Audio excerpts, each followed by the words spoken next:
Okay, good evening. Thank you all for coming and welcome. I'm very excited to kick off the first session of the Share Your Spark speaker series as part of the U of T Entrepreneurship Week. My name is Hong Law. I'm the Academic Director of the Center for Entrepreneurship in the Faculty of Arts and Science. I'm also a strategy professor at the Rotman School. Before we get started, let me provide a land acknowledgement. I wish to acknowledge this land on which the University of Toronto operates. For thousands of years, it has been the traditional land of the Huron-Wendat, the Seneca, and the Mississaugas of the Credit. Today, this meeting place is still the home to many Indigenous people from across Turtle Island, and we are grateful to have the opportunity to work on this land. With deep appreciation for the history of this land, we now turn to the present and future.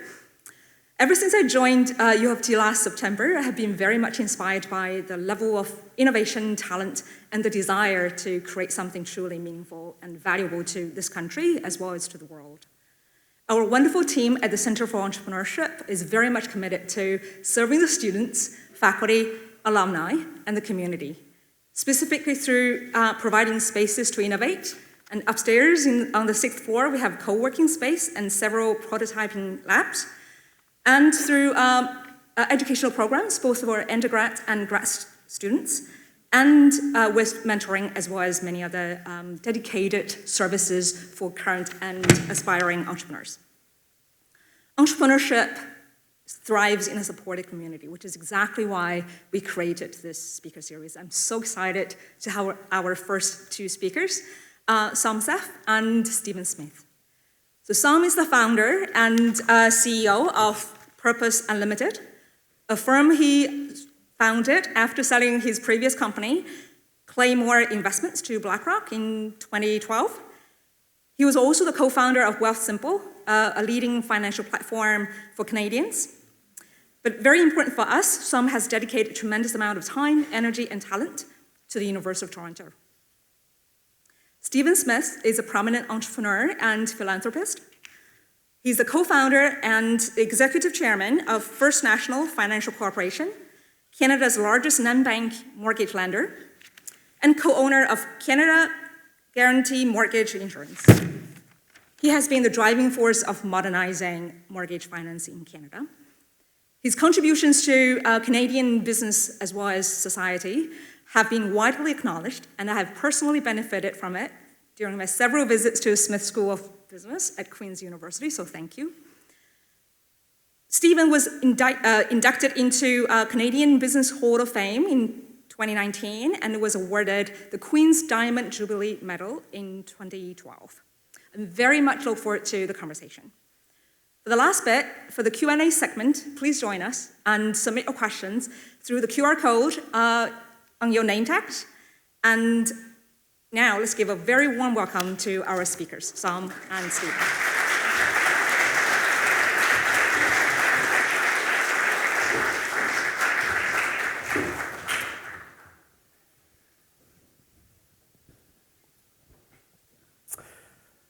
Well, good evening, everybody.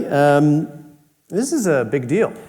We got an icon beside us right here with Stephen. And generally, when Stephen and I are sitting side by side like this across from a table, we're both wearing spandex in the morning. And so I'm very happy that you didn't, you dressed up for the occasion, Steve. You did too, so. Yes, yeah. I know you're very happy that I dressed up. So look, I know that a lot of people in the room have probably heard a little bit about Steve. He's, a small little entrepreneur in our country. But I'm actually really excited about this conversation. I've gotten to know Steve quite well and admire so much of what he's been able to accomplish. But I will just say that, what is amazing is he's built an unbelievable financial empire. Most people know Steve as the co-founder of First National, which would be probably one of the most important alternative mortgage lenders or mortgage platforms in the country. But what really is amazing, he's quietly over the last 10, 15 years assembled this private portfolio of some of the most important financial assets. The largest guarantor of mortgages in the country in Canada Guaranty is behind CMHC. One of the most important alternative lenders in Fairstone Bank, and then also most recently merged with another one of his businesses, Home Trust, one of the most important alternative lenders in mortgages. One of the most interesting and important proxy advisors in Glass Lewis. He's the largest shareholder of probably one of the most important challenger banks in the country, in EQ Bank. And when you think about all the things that he's been able to accomplish over his career, I would say what will define Stephen more is some of the things he's done from a philanthropic perspective. Most recently, giving in 2 tranches over $150 million to Queen's University in both their business school and their engineering school. And I know that we like to have fun with Steve a lot, over coffees and over cycling. But I think everyone who knows Stephen couldn't be prouder of what you've done from a philanthropic perspective and what you're doing to change education in this country. So, with that, we thought we'd have a good conversation today. And what I wanted to really do today is have a chat to really understand, Steve, who you are. But more importantly, the defining moments that you've gone through in your career to get to where you are today. We all think of you as this resilient, amazing leader, quiet in many ways, and quietly doing what you're going about your way. But it started actually at a very humble background, right? A young kid from Ottawa has built a focus in electrical engineering and great math skills. How did you go from electrical engineering, London Business School, to building what is today probably Canada's most important entrepreneurial story? Well, thank you very much for that very kind introduction. I was wondering who he was talking about for a while. It was so good. I grew up in Ottawa. My dad was a civil servant, and to my parents, I was the first one in my family to go to university. Education was, like many of us, very important to our parents. So going to Queen's was a big deal. I was a little bit of a nerd now. Nerd really was a negative term back 50 years ago. But I went to Queen's, took electrical engineering. But my dad was always keen on business, and he and I spent a lot of time talking about business. And about third year, I wanted to go to, I was really interested in economics. And I took all my options in economics, and I was going to drop out of electrical engineering in third year and go into economics. My dad wisely convinced me to stay. Of course, when you're 19, 18 months is like a lifetime, but he convinced me to stay, and he said go to graduate school. And so I ended up going to the London School of Economics to do my master's in economics. And I came back and I got a good job, but I really wanted to do things, so I bought a triplex and started to own that. And I thought, what I'm going to do is I'm going to build some infill housing in downtown Toronto. So I think I cobbled together $75,000, and probably by taking a second mortgage on the other piece of real estate, and I decided to build 3 infill houses. And this was in 1982, and a lot of you weren't born in 1982, let even alone remember it, but interest rates went up to 21 or 22%, and we had a really severe recession, and I was over-levered and real estate prices dropped. And I lost everything, and I went entirely bankrupt. So I went bankrupt, remember it May 1st, 1984, personally bankrupt. And it was really, really tough. Because when you're going through that, you keep making decisions, and no matter what decision you make, it always turns out to be wrong. You just can't go against the tide. And how do you recover from that? I remember it was very depressing. You can understand depression. You don't want to get out of bed. Very tough. But thinking about it, what did I have? You still have my education, still have your skills of hard work and drive, and I still had that. And I just really basically started over again. Went and got a job, and and when you look back, and I thought it was a long time. And 4 years later, I started First National Financial Corporation. Now, looking back, at the time, I thought that was a long time. Looking back, 4 years isn't really too bad to get going from one. And we just started it as a little business, just to underwrite mortgages on behalf of life insurance companies. And that's how we started the business in 1984 with my partner, Maury Tawes. And I think one thing we did that is different is we did it with $50,000 each, so the total equity was $100,000. And we never, and I'm not saying it's different, but a lot of people, they take a piece and they get investors outside, and you could argue that's a faster way to grow, and I wouldn't say I'm opposed to it, but we never did that. So that we grew, and I'd say for the first 15 years, I was the director of IT, which meant I bought all the computers, and I'd spend Saturday mornings going and buying the computers at the local computer store and put them together, and I did all the coding.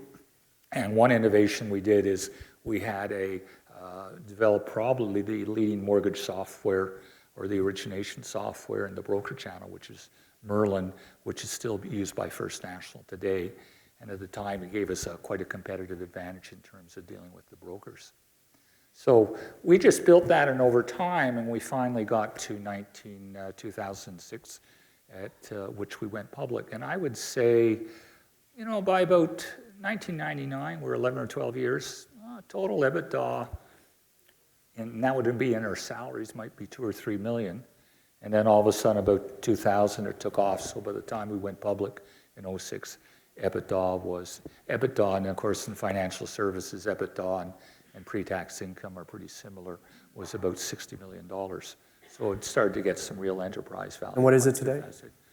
Oh, it's 2.5. Billion, that is. Sorry. Yeah, billion. That's right. Just in case anyone was questioning. But what it's actually been, when Maury and I always ran that as, we went as an income trust, but we were always pretty disciplined. And two things happened. So we went in 06 and we decided what we were going to do in the future. And I've always been a big believer in being very disciplined about your future investments.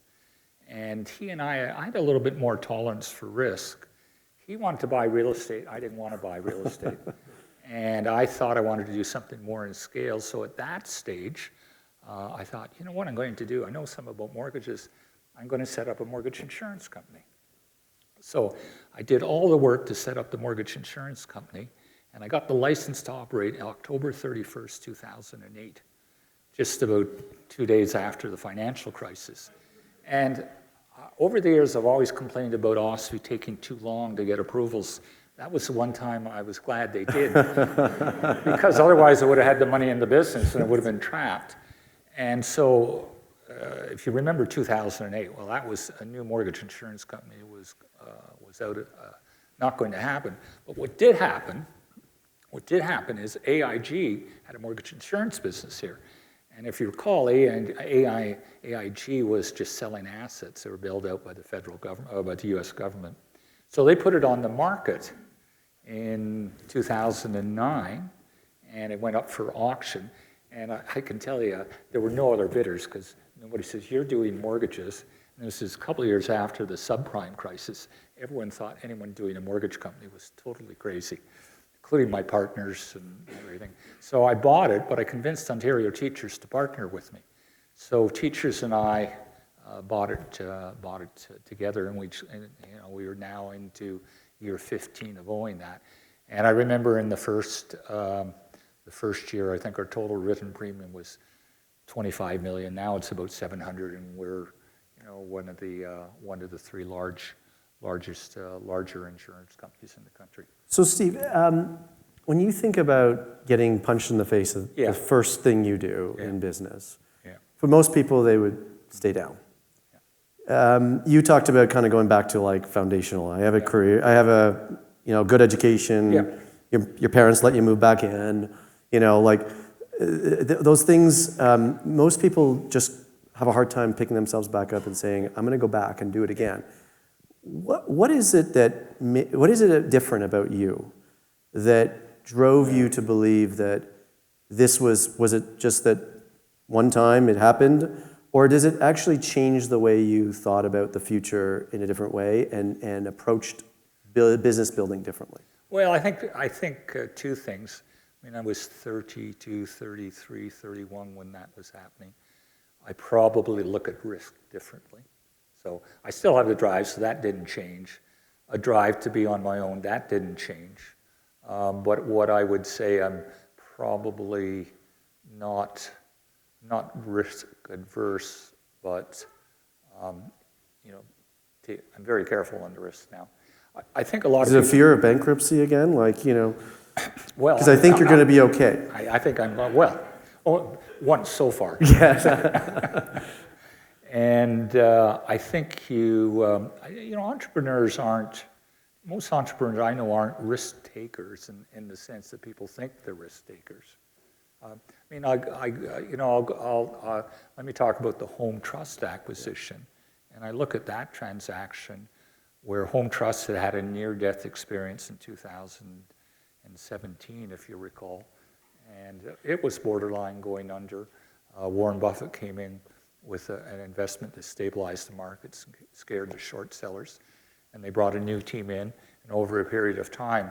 And I remember it was 2022, and somebody said, you should look at Home Trust. And I hadn't generally because of the largest shareholder in Equitable Bank, and they were sort of major competitors with each other, so I thought I should stay away. But I looked at it, and it came up, and it was available, and I thought, here's an opportunity.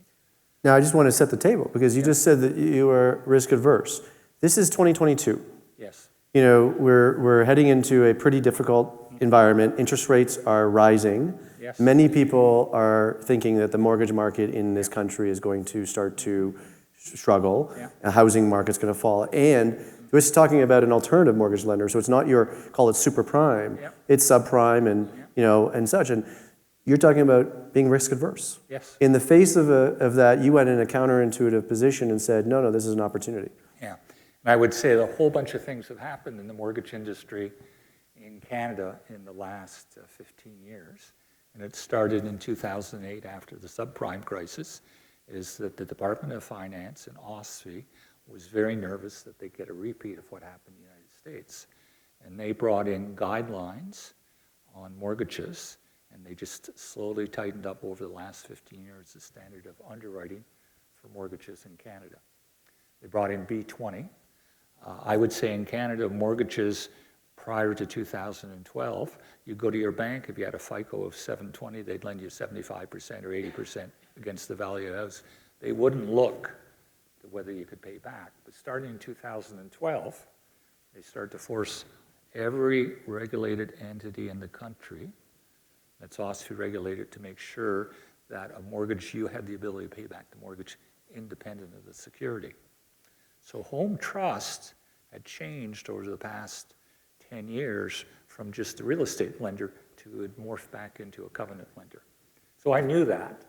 I don't know that the market knew that. Yeah. I knew that, and I could see it in the insurance company. And I'll give you a stat on the insurance company. First National, we would do, and this is a little bit inside baseball, but in 2007, 2008, our average FICO on our mortgages were 705, and 22% of the transactions were 680 or under. By about 2018, 19, 20, and currently 06% are 680 and under, and the average FICO is 775. So the quality of the whole mortgage book in Canada had really improved. Now, I would say the narrative since 2005, because of the States, is it's been a sell mortgages. The journalists, everyone says, hey, the mortgage market's ready to blow up. I didn't believe that narrative. That was the narrative in 2022. The narrative in 2022, rates are going up.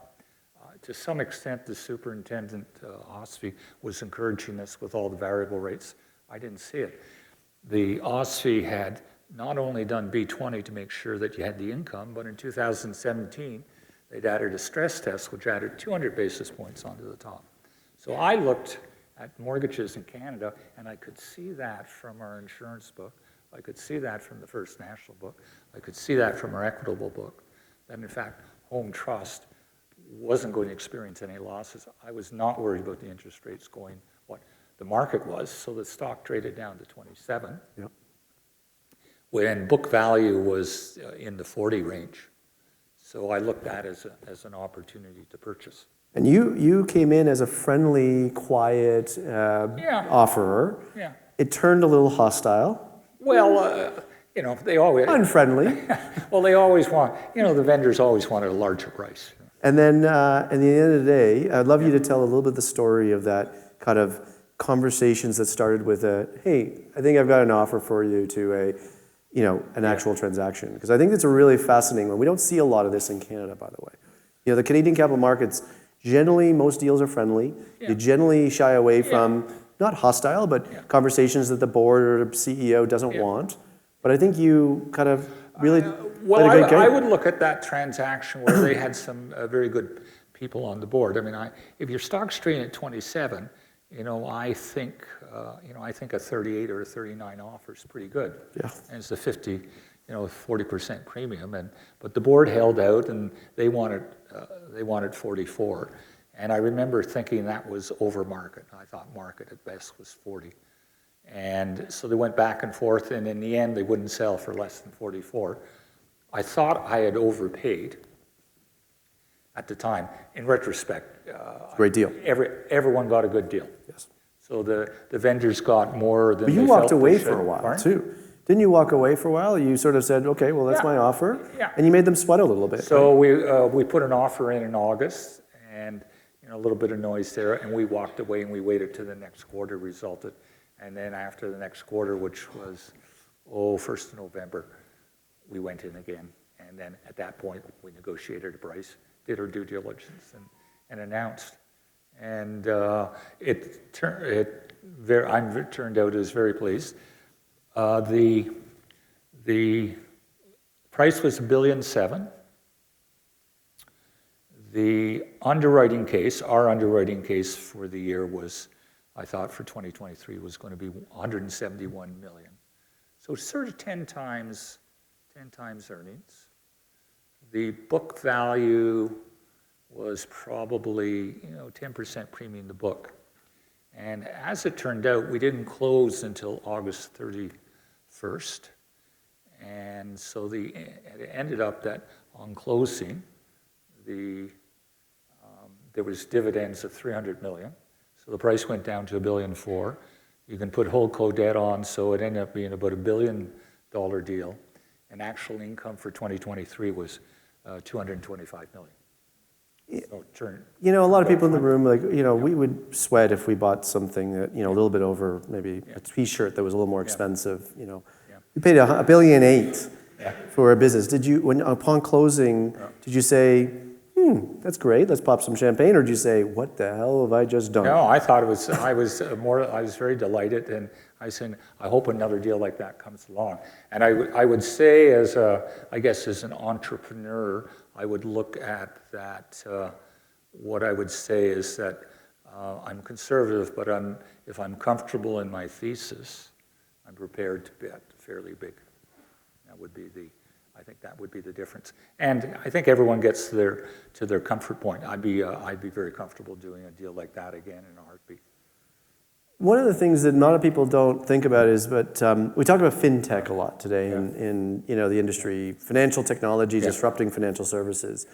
Steve, you were probably, you talked about it earlier, you were probably the first real fintech founder, an entrepreneur. When you think about the way you've approached this business and industry, on the surface, it doesn't look like you're doing things disruptive. But what you look under the hood, you're doing something that really changes the industry in a meaningful way. I think you're being too kind. I think I made incremental changes and took advantage.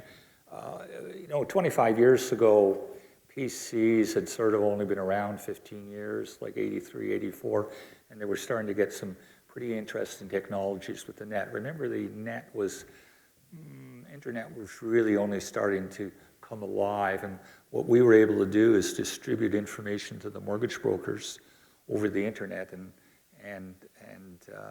that was very unique. Before then, all the information was through faxes or telephone calls or so on.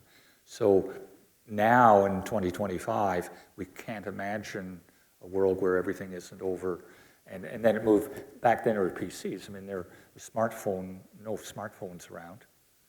And so only the evolution even to the smartphone, which is probably more in the last 10 to 15 years. So I think it was to take advantage of an emerging technology to just make the process more simple for our customers. Because if you're competing against the DSIBs, you can't compete on price. You have to compete on service. Yes. Service and technology and offering. Mortgages are a commodity product. And so how do you compete on any type of commodity product? You don't want to compete on price with somebody that has more capital. And also, competing on price is never a winning strategy anyway, because you just give your margins and your competitor just beat you. What you want to do is offer the same price and offer a service differential or a value proposition that they can't replicate. So when you think about the world we're in today, where disruption from technology, AI, conversations around open banking and other types of efforts, what's your perspective of all? Like, do you look at this and say, this is exciting? Do you look at it and act like some of the incumbents and say, the status quo is perfect? How do you sort of approach it? Well, I think I'm a little bit more of a curmudgeon on this. What I find is when I've seen, at least for a decade, people saying AI is going to disrupt mortgages or fintech is going to disrupt mortgages. And I would not be of that view. I don't think mortgages essentially haven't changed for a long time. And they say AI mortgages. I mean, a mortgage is a pretty simple thing to underwrite. You check the FICO score, and you have to have the income. That's it. But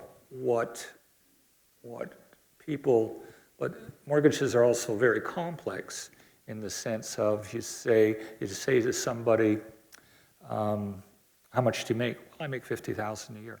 Great, you can afford this. Well, send me in your proof of income. Well, okay, you have to get a letter from your employer. The letter comes in and it says it only says you make 48. I thought you said me 50. Yeah, but that's overtime. Overtime. Well, we can't underwrite an overtime income. You have to validate that by T4s. So we need your T4s for the last 2 years. So when you can say you can do everything online and you can do it, a number of the DSIBs and other people have tried to do, let's say, online mortgages.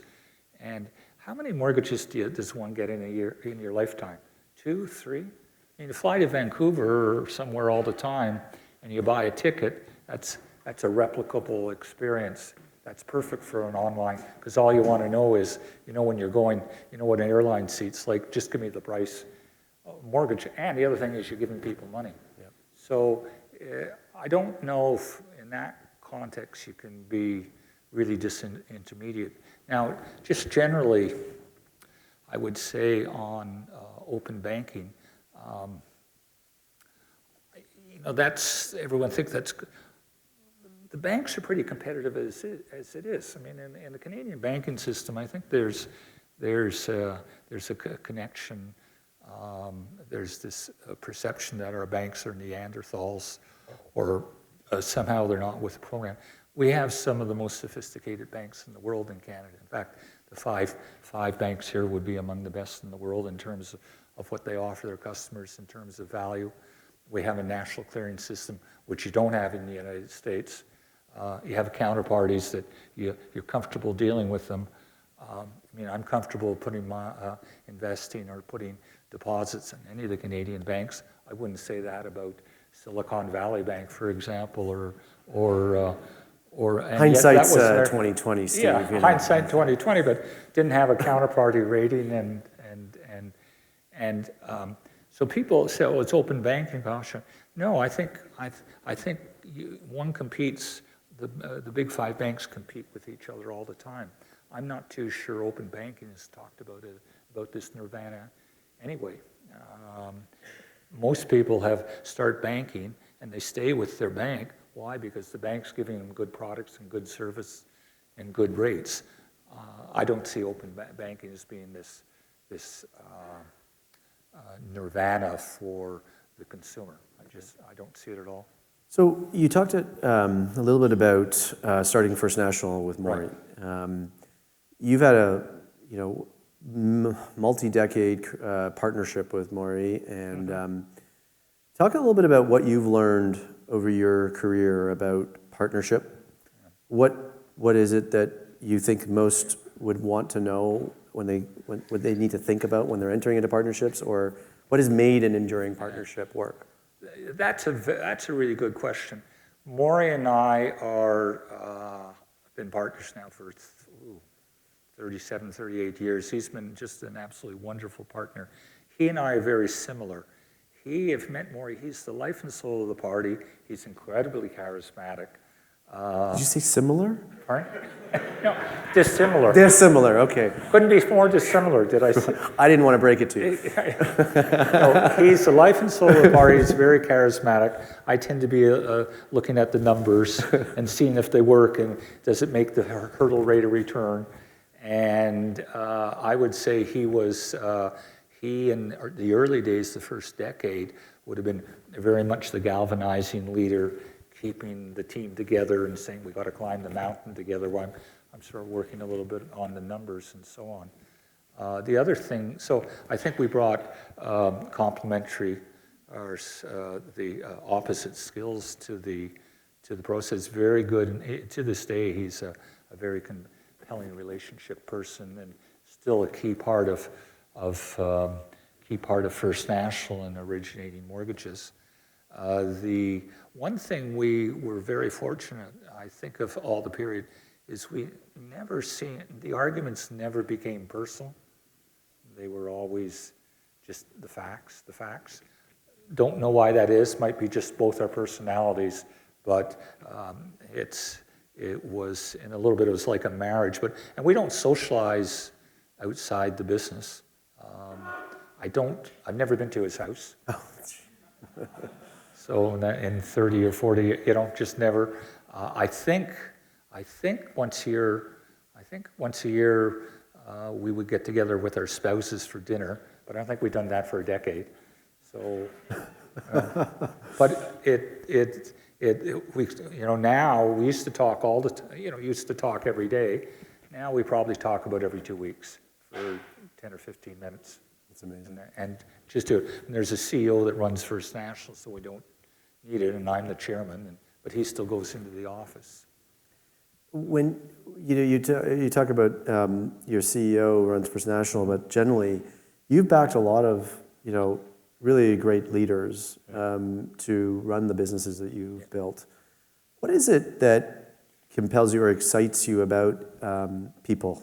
What kinds of individuals have you always been attracted to when it comes to the kinds of leadership styles and people that really excite you in driving businesses?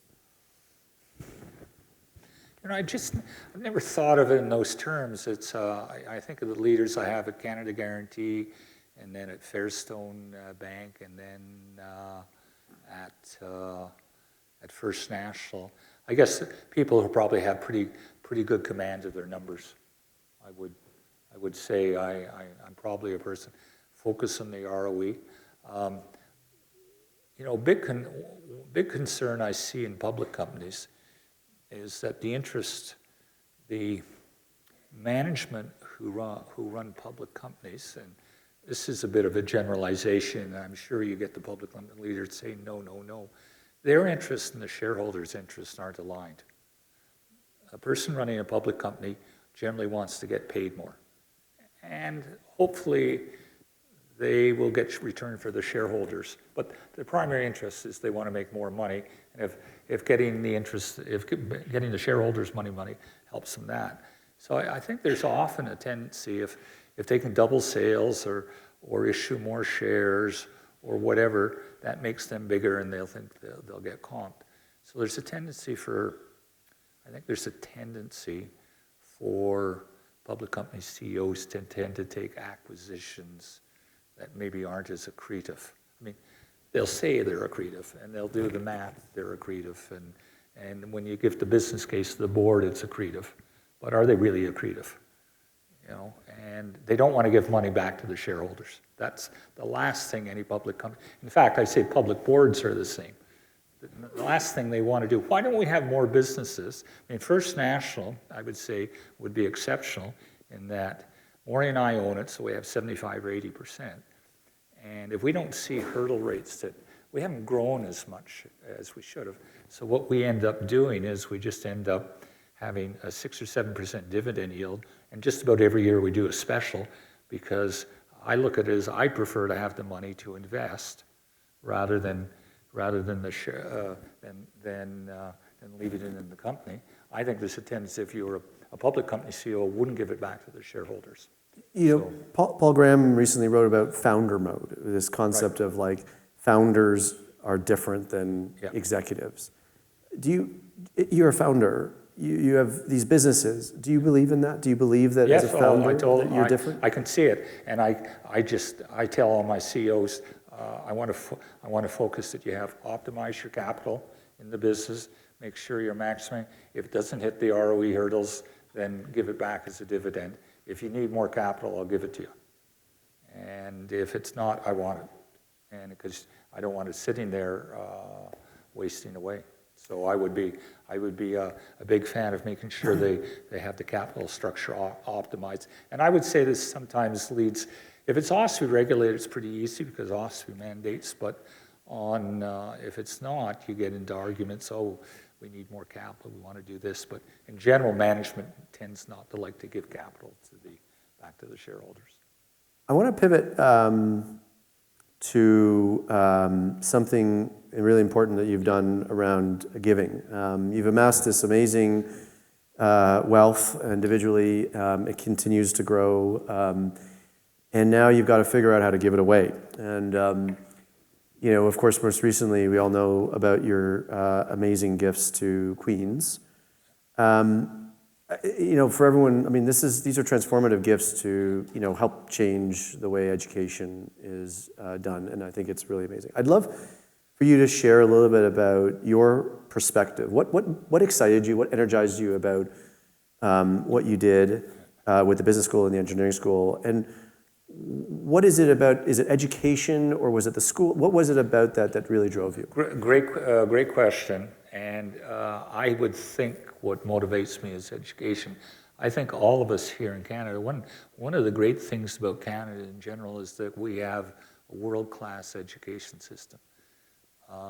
You can go to a primary school anywhere in this country that will get you into a secondary school anywhere in the country, and going to that secondary school, you can go to any university in the country, and our universities here are world-class. And so I believe the key to social mobility and social opportunity is education. One of the big things I feel has really suffered compared to 20, 30, 40, and 50 years ago is that because of the inexorable pressure on our healthcare system, slowly governments are just taking away money from post-secondary education in particular at the behest of the healthcare system. Now, when I look at philanthropy, a lot of people are very involved in philanthropy for hospitals and healthcare because often there's a connection. And I think that's absolutely fantastic.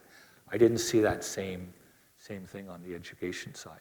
So I thought it was really important to give back to support education. So when you start to think about that, where do you go? And I start to think at Queens was my alma mater. Yep. And then, and so that got me thinking about the gift, starting with the business school, which was now almost a decade ago, and then followed on with the gift to the engineering school. My understanding was that, so we gave the first $50 million, which is a great number, and then the engineering school called and said, we'd like you to, you know, consider giving. And he said, yeah, I'll give you another 50. No, we want 100. Yeah. And Steve was like, whoa, okay, fine. And you actually did it, which is amazing. It was the dean. He was good, a great salesman. He was an engineer, so he was a really good salesman. I said, you know, I think I'll give you 75 million. And he come back and said, that's not enough. And I said, well, that easy I thought 75 was pretty good, actually, as a first bid, you know. And he came back, with a very compelling concept of experiential education. I think too much engineering education, a little not enough theory. Also, I think the concept more and more, like engineers in general and society in general, you don't just design the bridge, you design the bridge in the context of what it does and its impact on society, either from the materials you use or the effect you build. So came up with a very compelling program. I thought that's great. So absolutely delighted with both the gift at the business school and also the gift at the engineering school. We're here at Entrepreneurship Week and celebrating a phenomenal entrepreneur, but what is it that universities can do to really drive and support entrepreneurship in this country? I don't know. I'd have to say I think entrepreneurship is great because in many ways we don't seem to have the same entrepreneurs or the entrepreneurial culture that they do, let's say, south of the border. I mean, do you think we celebrate entrepreneurship in this country enough? I don't think so. And business bankruptcy is a little, down in the States, everyone goes bankrupt almost, and you start over again and so on. And up here, it's almost like when I was really embarrassed about my bankruptcy, and when I was going to give the gift to, and I'm still embarrassed about it because it's a failure, notwithstanding recent events. But I remember saying to the dean at the School of Business when I gave the gift, I said, look, there's something I want to tell you before you accept the gift and consider the naming. I went personally bankrupt. And he was good. He didn't skip a beat. He says, even better. So, but and I said, I still don't want to share it. And I was only after a conversation, my wife and my sister saying, look, you should share it. I mean, it's nothing to be embarrassed about anymore. I couldn't agree more. I think everyone in this room there's a lot of things that people will look at, Steve, and say, look at what you've accomplished in your career. I think the most important thing that you have been able to accomplish is, to the resilience to get back up and keep going. And I think every single person in this room, no matter what stage you are in your life, has a lot to learn from that. And every Canadian does.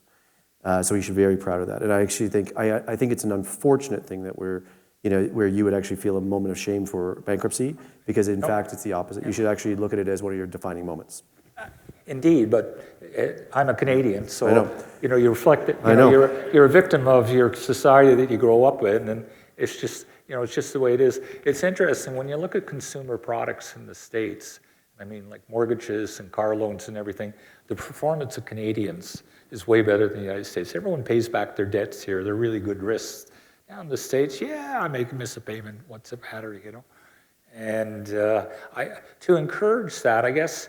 I think, but I'd say in some way entrepreneurship comes from within yourself to some extent. If you want to do it, you can try it, and it's different. I mean, I look back, and my partner and I had 10 years where, I was fixing the computers on the weekend. You're not always doing big spreadsheets and presenting to boards and raising equity. You're just doing the grunt work, and you know that from your own business.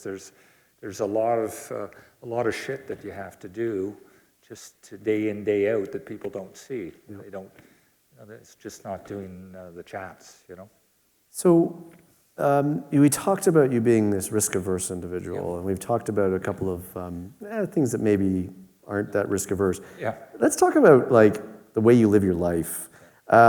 You are, we look at Steve, it's amazing. He is the most extreme sports individual you'll ever come across. So, cycling, pretty dangerous sport. Heli skiing, pretty dangerous sport. I mean, you take this to the extreme. Tell me a little bit about the joy you get from this, but more importantly, do you really think you're risk adverse? So I'm a big heli skier, and I'm leaving Wednesday for my third trip this year. I don't do any resort skiing. I started heli skiing about 4 years ago, or 20 years ago, and I do it. And so that's a really good question about cycling, because I've thought of this. Oh, and I'm a pilot too, so I fly. So all really safe activities, all three of them. So, about a decade ago, I was trying to think of what's the risky activity here. Is flying more dangerous, or is heli skiing more dangerous, or is cycling more dangerous? And I would say that I think the safest one was heli skiing. Then it went flying, and I didn't get any. Oh, driving, of course, is driving's relatively safe. Commercial airline, that's relatively safe. Maybe not so recently, Yeah, but unless you're flying into Toronto. And but the really dangerous sport is certainly cycling. and I've seen him on the bike, and I've seen you fall a few times on the bike. Actually, you and I had an interaction on one of the falls. Yeah. It's amazing because it actually is quite awesome to see you go down and get back right back up. And you had two bad ones that actually took you off the bike, but you kept getting back on. 5 years ago, 6 years ago now, I crashed and fractured a hip. So I have a hip replacement. He's not telling you that there was a bus in the way and it was him or the bus. And Yeah, I lost. And then we had that crash when you and I were riding together. Yes. And fractured the elbow, fractured the collarbone a couple of times, twice I think. So but in general, that's I would say, as much as cycling's fun, it's particularly road cycling, probably mountain biking's a little bit safer. what joy does all this bring you? And why do you keep doing it? So what I would say I find, so Som and I actually, I think we met cycling, didn't we? Yes. And we meet at Rosedale subway station in the summer at 6 a.m. and we do 30K through Rosedale, and we finish in an hour, then we all have coffee. And what I find about that is it just energizes one for the day. At the end of that, I've finished the coffee and 7:25 I'm going home, I feel really good. And I would say this just comes to exercise in general. I don't think I did any exercise until my 40s, and then I started doing exercise, and I would probably, on balance, do a cycling or some type of, or working out or something, say 4 to 5 times a week. And every once in a while, maybe I go through a two-week period where I don't for some reason or another, and I really feel the difference. I'm lethargic, not in a good mood. The working out just keeps you more alert, it keeps you sharper, keeps you sharper mentally in addition to physically. Helps. It's all good. So in this room is probably a young Stephen Smith, and they're thinking about their career. They don't yet know what it's going to be. What advice would you give to them starting out a career, thinking about one in financial services or one in entrepreneurship? Well, I guess one thing I'd say, and this is not uncommon advice, make sure you do something you like. I mean, and it sounds trite, but don't necessarily start some people are driven entrepreneurs, so they're just running the business and doing the sales and getting customers. That's innate pleasure within itself. Don't go into a business just because it's going to make money. Make sure you do something you really like, because if you end up doing something you don't like, it can be pretty miserable. So I do some, as much as I go for entrepreneurship, often, maybe that's not for everybody. I mean, sometimes there's lots of great jobs you can do that challenge you intellectually.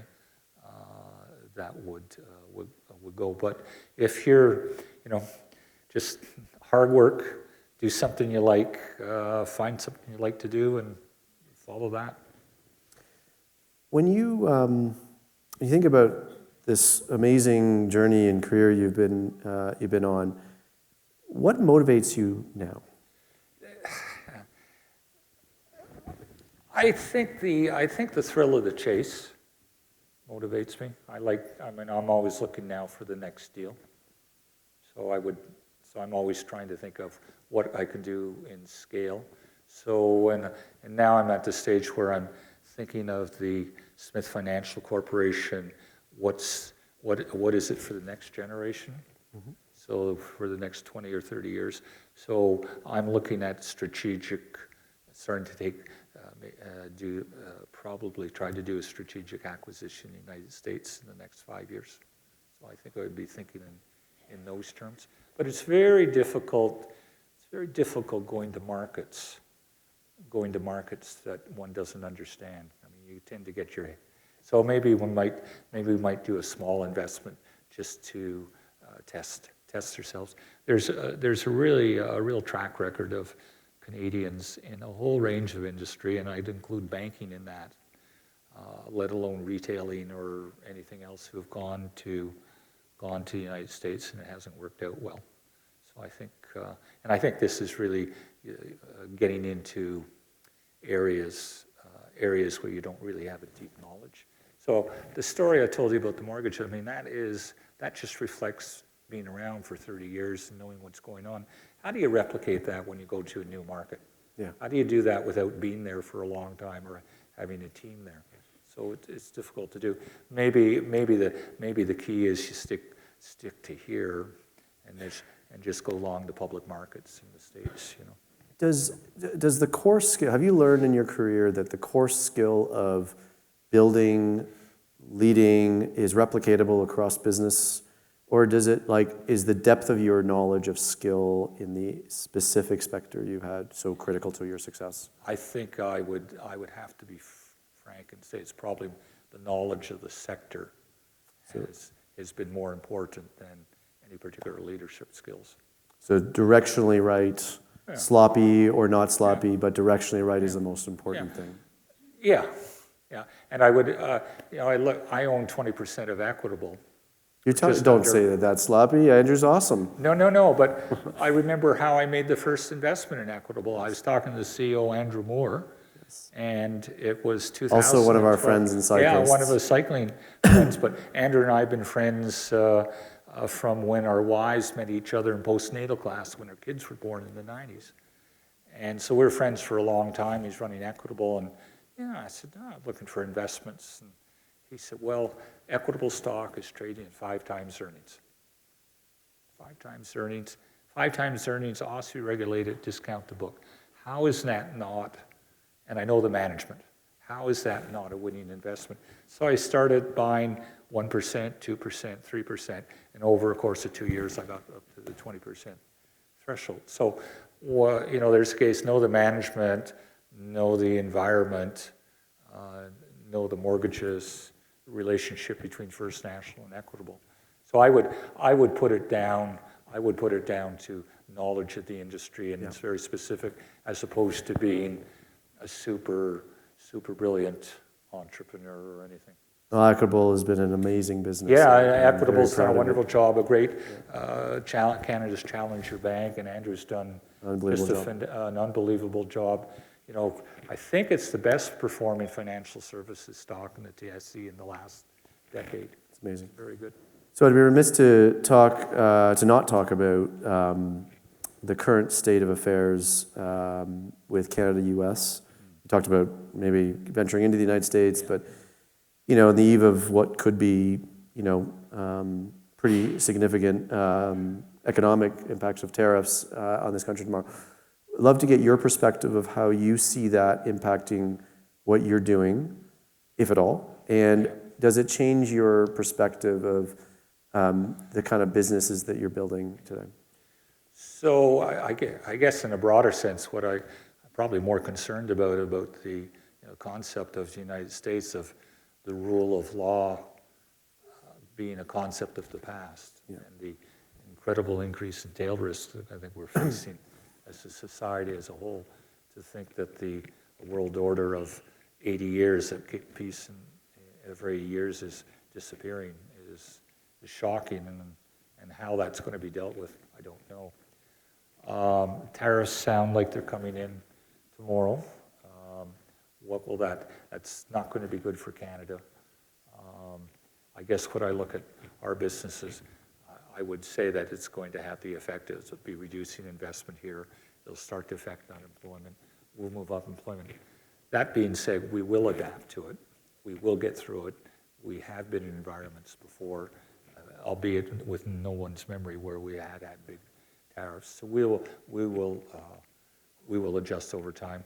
If you look at the forecast, I think most of the forecasts would contemplate 10%. We seem to be having a higher number. I have to think if that 25% tariff comes in and there's no exceptions for auto manufacturing, there's going to be a shutdown in the auto manufacturers, and that's going to start to result in job losses in Michigan and across the United States. You have to think that won't last.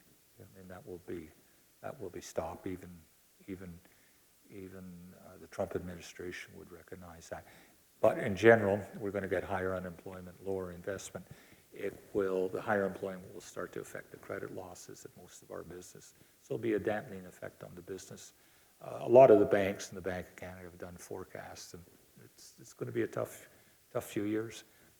Does it change the way I look at things? No, I don't think so. Given your pattern and your history, I would assume that you're going to take the counterintuitive perspective and maybe be a consolidator at that point. I think that's right. I think I'd look at it as a potential opportunity. Yeah. Last point. How does Canada win, in your opinion, coming out of this? Coming out of the tariffs. In the face of all this, how does Canada win? Well, I'm probably, like many people, we go back, I think we have to change the way we look at things and the culture, and it's just stuff. We have to become more entrepreneurial, more celebrate winners, and go through the whole range of policies, but I'm not unique in that. A lot of people have spoken about that, and we have to change a little bit of our attitude. So in that sense, entrepreneurship, I think entrepreneurship and thinking of business and doing things is all good. So I think the more we have it, but I guess we do have a bit of a culture of not wanting to be entrepreneurs. We should be. Last question, and then I'm going to wrap it up. This is one of my favorite questions from podcasts I always listen to, but it's like, what's the kindest thing that anyone's ever done for you, Stephen? It's a tough one, but.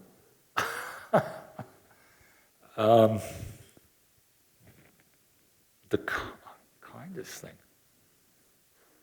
Yeah, Som, you should have told me that before we got on stage. The one question I didn't tell them that I would ask them.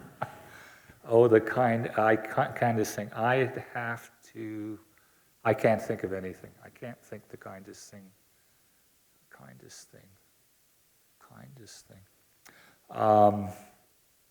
Dick Lipsey was professor of economics at Queen's in 1971. Wrote me a letter of recommendation so I could get into LSE. There we go. Guys, with that, Stephen, congratulations on everything you've accomplished and more about what we're going to be watching you accomplish in the next couple of years. I just want to say one last thing that Steve and I were boarding a plane a couple of years ago, and Stephen's, doesn't like his name in the lights. He never liked his name in the lights. He liked to be in the background, just doing what he was doing. And a young man ran up as we were boarding the plane and, kind of fought through all the crowds and went up to Stephen and said, Stephen Smith, and wanted to just say thank you. He was a Queen's University student, and he had heard Steve speak. He'd, of course, he's enrolled at the Smith School of Business, and just was so enamored by you. And I saw the smile on your face in that moment around just knowing the impact you had and what you were doing in society meant for all those young people to be inspired by. So congratulations on everything you've done. Thank you very much, Som. Are we doing questions? No. Are we doing questions? No? That was it. I got your question. Thank you so much, Som and Stephen. For those of you that I haven't had the opportunity to meet yet, I'm Melanie Wooden, Dean of the Faculty of Arts and Science, and I'm delighted you're all here today to hear this very engaging conversation. And what a way to round out the conversation, talking about the time that we're in and what we might anticipate tomorrow and what that means for the Canadian economy. Is we've got many budding entrepreneurs in the audience that might be thinking about the impact of the future economy in the coming years on their entrepreneurial decisions, and how, Stephen, you shared, and Som, you walked them through 82 and 2008, the resilience that you had and the opportunity that you had and that you really took to build your career. So really inspiring at this critical time. And I would say, for those in the arts and science community here today, in the University of Toronto community, we really welcome you to take that spark and follow the Centre for Entrepreneurship and come and engage in the incredible mentorship and all of the supports that we have to help you found your venture. The mentorship is going to be critical. There are founders abounding there. There's co-working space. There's maker space. So really the perfect place to launch your entrepreneurial spark at this incredible time. So with that, we will bring the evening, this portion of the evening, to a close and invite you to stay and join us for some networking and some refreshments outside. Join me once again in thanking them.